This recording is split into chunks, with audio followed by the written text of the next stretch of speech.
কেইবছৰমান আগলৈকে মই দেখিছিলোঁ যুৱ যুৱতীসকলে পলিটিক্সৰ প্ৰতি কোনো আকৃষ্ট বা এট্ৰেকশ্যন মই দেখিবলৈ পোৱা নাছিলোঁ। কিন্তু লাহে লাহেকৈ এতিয়া দেখিছোঁ বহুতখিনি যুৱ যুৱতীসকলে ইউথসকলে পলিটিক্সত জইন কৰিবলৈ লাইন লাগিছে। প্ৰায় যোৱা তিনিটা মাহত বহুত হাজাৰ হাজাৰ আমাৰ অঞ্চলৰ ল'ৰা ছোৱালী সকলে আহি পেলাই দলত যোগদান কৰিছে।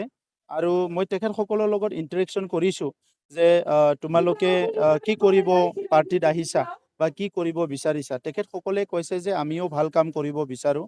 BTCত শান্তি আহিছে, এই শান্তিটো চিৰদিন থকাটো আমি বিচাৰোঁ আৰু সমাজৰ আপোনালোকৰ লগত মিলি পেলাই ভাল কাম কৰিব বিচাৰোঁ। গতিকে আজি মই এইকাৰণে ভাবিছোঁ প্ৰধানমন্ত্ৰী নৰেন্দ্ৰ মোদী ডাঙৰীয়াই আমাৰ যুৱ যুৱতীৰ কাৰণে বহুত কথা চিন্তা কৰিছে। তেখেতে যিটো বিশেষকৈ ছোৱালীসকলৰ কাৰণে বেটি বাচাও বেটি পঢ়াও এটা আঁচনি তেখেতে লৈছে। ইয়াৰ লগতে বিভিন্ন আঁচনি যুৱকসকলৰ কাৰণে লৈছে। আমাৰ মুখ্যমন্ত্ৰী ডাঙৰীয়াই যুৱ যুৱতীৰ কাৰণে বহুত আঁচনি লৈছে।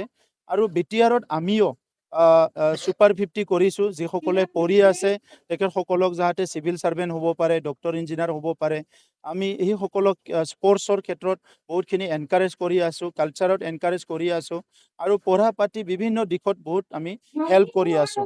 চ' এটা এনভাইৰনমেণ্ট এটা হৈ গৈছে যে আজিৰ পলিটিক্সত যুৱ যুৱতীসকলে আহিলে আগৰ নিচিনাকৈ কিবা এটা বেয়া তেনেকুৱা এটা চিন্তা তেখেতসকলে পোৱা নাই। আগতে বহুত পলিটিকেল লিডাৰবিলাকে মদ ভাং খাই বিভিন্ন পৰিৱেশবিলাক অলপ বেয়া কৰি দিছিলে, কিন্তু আজিৰ পলিটিক্সটো খুব এটা ভাল পলিটিক্স অসমত আৰম্ভ হৈছে।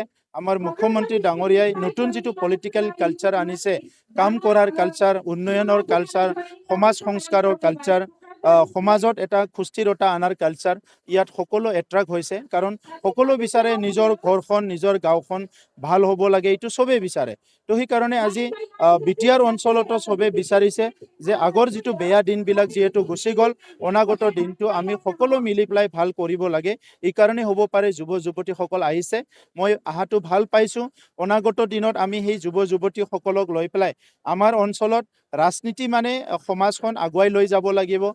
বিভিন্ন জাতি জনগোষ্ঠীৰ নিজৰ নিজৰ জনগোষ্ঠীৰ সমস্যা সমাধান কৰাৰ লগতে আৰু তেখেতসকলক লৈ পেলাই আমাৰ বিভিন্ন যিবিলাক ইছ্যুজ আছে, শিক্ষাৰ ক্ষেত্ৰত কাম কৰিবলৈ, ক্লাইমেট চেঞ্জৰ ওপৰত কাম কৰিবলৈ, এনভাইৰনমেণ্টৰ ওপৰত কাম কৰিবলৈ, ড্ৰাগছৰ এগেইনষ্টত কাম কৰিবলৈ, বিভিন্ন প্ৰডাক্টিভ কামত কাম কৰিবলৈ, তেনেকুৱা বহুত কাম আছে আমাৰ। এই কামবিলাকত সেই যুৱ যুৱতীসকলক আমি এংগেজ কৰিম আৰু একেলগে এটা সুন্দৰ BTR দিয়াৰ কাৰণে আমি আগবাঢ়ি যাম। নৱকুমাৰ শৰণীয়া ডাঙৰীয়াৰ আপছ এণ্ড ডাউন দেখা পাইছোঁ যে এটা হাইকোৰ্টত কিবা এটা অৰ্ডাৰ ওলাৰ আৰু যোৱাকালি কিবা এটা শুনিলোঁ, তেনেকুৱা শুনি আছোঁ।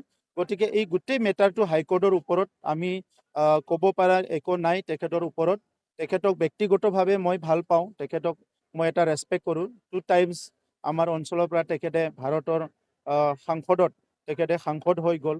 গতিকে তেখেতক মই ইণ্ডিভিজুৱেলি তেখেতক মই ৰেচপেক্ট কৰোঁ। কিন্তু বাকী তেখেতৰ পলিটিকেল ফিউচাৰ বা পলিটিক্সটো আজি কোৰ্টৰ ওপৰত নিৰ্ভৰ কৰিছে। কোৰ্টেহে এইটো কৰি আছে আৰু তেখেতে নিজে গম পায় যে কোনফালে এইটো যাব নাযায়। গতিকে এইটো কোৰ্ট আৰু তেখেতৰ ওপৰত এই বিষয়টো হৈ আছে।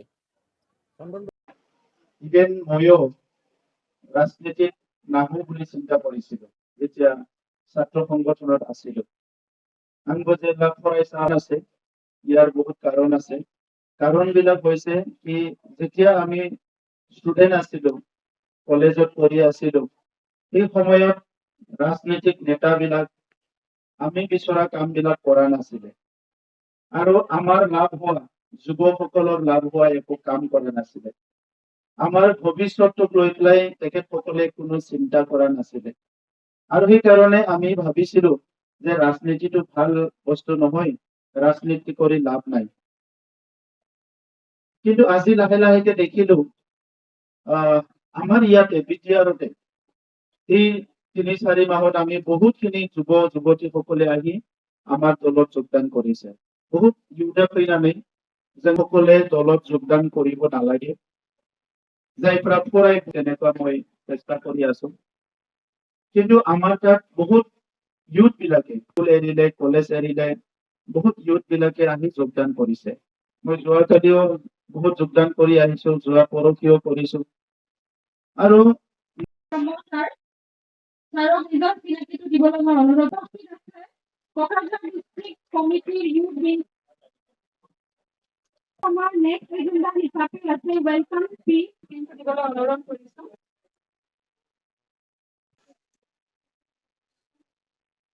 আজিৰ কোকৰাঝাৰ জিলা ইউপিপিএল দলৰে মাননীয় সভাপতি তথা আমাৰ কোকৰাঝাৰ লৰেন্স ইছলাৰী ডাঙৰীয়া, সভাত উপস্থিত সাধাৰণ সম্পাদক, সাধাৰণ সম্পাদিকা আৰু অন্যান্য সভাত উপস্থিত হ'ব পৰা সন্মানীয় সকলো ৰাইজসকলে গম পায় যে আজি আমি গ্ৰেণ্ড জয়নিং চেৰিমনী, এই চেৰিমনী আপোনালোকে সকলোৱে থিয় হৈ পেলাই যাতে শ্লোগান দিয়ে। ইয়াৰ কাৰণে মই প্ৰথমত আপোনালোকক ৰাইট ডিচিশ্যন লৈছে, ৰাইট টাইমত আপোনালোকে ৰাইট ডিচিশ্যন লৈছে। এইটো কিহৰ কাৰণে মই কৈছো যে আপোনালোকে ইয়াত কিমান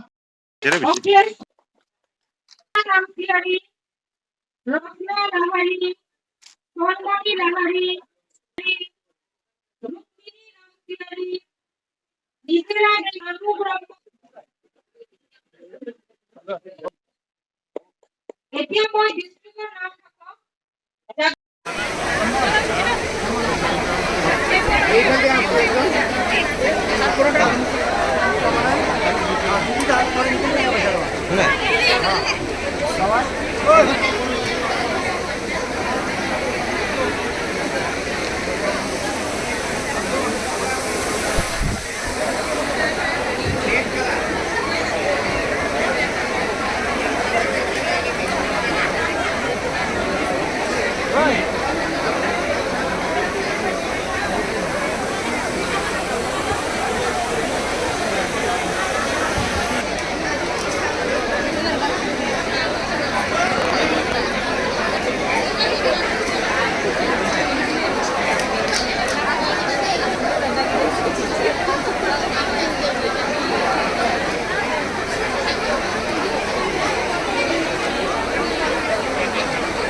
আজিৰ যে সভা এইটো মই অপেনিং কৰিছে বুলি ঘোষণা কৰি মোৰ বক্তব্যটো ইমানতে। ছাৰলৈ বহুত বহুত ধন্যবাদ থাকিল। এতিয়া আমাৰ গেষ্ট আহি পাইছে আমাৰ মাজত। ছাৰক